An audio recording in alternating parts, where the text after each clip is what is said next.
विक्रम और बेताल की रोमांचक कहानी। अजीब सौदागर का रहस्य। शुरुआत।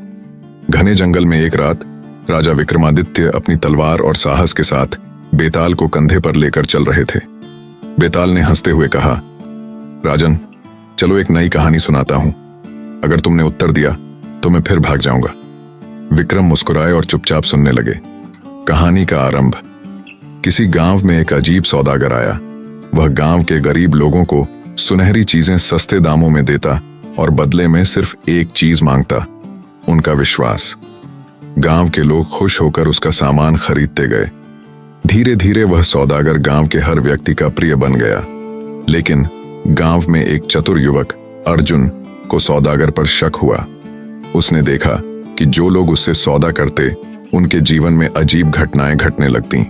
कुछ का स्वास्थ्य बिगड़ जाता, कुछ के रिश्ते टूटने लगते।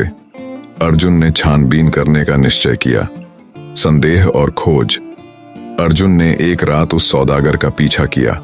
वह उसे गांव के पास एक पुराने खंडहर में जाते हुए देखता है।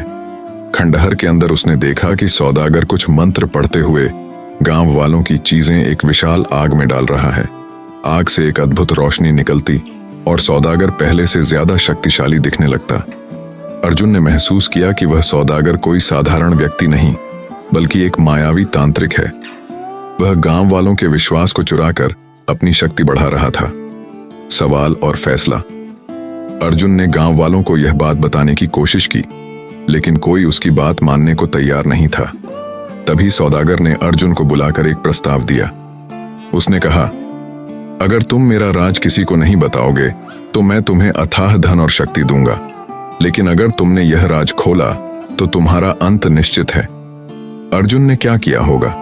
क्या उसने लालच के सामने झुककर चुप्पी साध ली या सच का साथ देकर गांव वालों को बचाया? बेताल का प्रश्न। बेताल ने राजा विक्रमादित्य से पूछा, राजन, बताओ अर्जुन को क्या करना चाहिए था? अगर तुम जानते हुए भी चुप रहे तो तुम्हारा सिर टुकड़े टुकड़े हो जाएगा। राजा का उत्तर। विक्रमादित्य ने गहरी सोचकर कहा, अर्जुन को सच का साथ देना चाहिए था, चाहे उसका अंत ही क्यों ना हो, क्योंकि सत्य की विजय ही सच्चे नायक की पहचान है। अगर अर्जुन चुप रहता तो वह सिर्फ खुद को बचाता, लेकिन पूरे गांव को उस मायावी के चंगुल में फंसा देता। अंतिम मोड़। जैसे ही विक्रम ने जवाब दिया, बेताल हंसता हुआ फिर पेड़ पर जाकर लटक गया। विक्रम को वापस लौटना पड़ा, लेकिन उनकी हिम्मत और बुद्धिमानी की कहानी हर युग में गूंजती रही।